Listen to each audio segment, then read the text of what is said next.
خدا پاک کی قسم مولانا طارق جمیل سے اب لوگ اپنی بھڑاس نکال رہے ہیں، دنیا دار تو دور کی بات دیندار میں انگلی اٹھا رہے ہیں۔ اب ایک اللہ کا امر تھا، بندہ چلا گیا، خود گولی ماری یا کسی اور نے مار دی۔ آج عصر کی نماز کے بعد میں مولانا کے پاس تھا، ہم دونوں آپس میں گلے مل رہے تھے، میں مولانا کے کان میں کہہ رہا تھا مولانا ایک تو اولاد کا دکھ ہے، پھر دوسرا بیٹے کی جدائی کا دکھ ہے، تیسرا لوگوں کے تانوں کا۔ میرے کان میں کہنے لگے مولانا میں کیا کروں، صبر کے علاوہ کچھ کر نہیں سکتا۔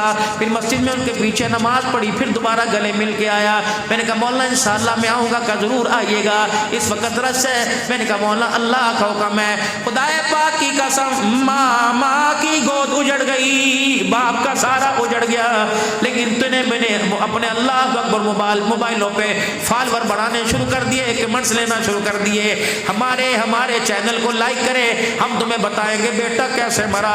خدا کی قسم وہ تو پہلے مر گیا، مغرب کی نماز پڑھائی، سنتیں اس نے بیٹھ کے پڑھی، اس سے تو جھکا بھی نہیں جا رہا تھا، اور وہ رو رو کے کہہ رہا تھا دعا کرو پتر پیو دے جنازے اٹھان، کوئی پیو پتر دا جنازہ کوئی نہ اٹھاوے۔ میرے عزیزو اللہ اکبر، میں نے بڑے بڑے پہلوانوں کو دیکھا، جب بچے کا جنازہ کندھے پہ اٹھتا ہے باپ کی کمر کا ٹوٹا ٹکڑا پہلے ہی ٹوٹ جاتا ہے۔ میرے پیارو خدا کے واسطے، ہم تو اس نبی کے امتی ہیں جو پردے اچھالنے نہیں آیا، پردے ڈالنے کے لیے آیا ہے، اور مرنے کے بعد بھی شرابی زادی کو لوگ کہتے ہیں یار بس مر گیا، وہ برا نہیں کہنا، یہ تو دینداروں کا بیٹا تھا۔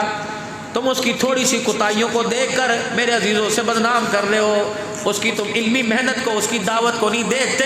پتہ نہیں اللہ اکبر کتنے ملکوں کے اندر کوئی ملک ایسا نہیں جا کر اللہ کا پیغام نہ سنایا ہو، کتنے بے ہدایت اس کی بات کو سن کے ہدایت کے، اور غلطی تو ہر انسان کے اندر مولوی صاحب ہوتی ہے۔ خدا کے واسطے امت عیبوں پہ پردہ ڈال نہیں، امت عیبوں کو اچھال۔ پھر مولانا پھر میں کہتا ہوں کوئی بات نہیں، جو اپنی بہن بیٹی کی عزت بچا نہیں سکا وہ طارق جمیل کی عزت کیسے بچائے گا؟ جسے اپنے گھر کا درد کا احساس نہیں وہ دوسروں کے درد کا احساس کیسے کرے گا؟ مولوی صاحب میرے جوان بھائی کا جنازہ اٹھایا، بڑا شیر ببر ہے، 6-6 7-7 تقریریں 2-2 گھنٹے کر لیتا ہے، تھکتا کوئی نہیں، لیکن جس دن سے بھائی کا جنازہ اٹھایا کندھا اس وقت سے اٹھتا ہی کوئی نہیں، کندھا جھک گیا ہے۔ بہن کا جنازہ میں نے اس کندھے سے اٹھایا، پھر ماں کا جنازہ میں نے اٹھایا۔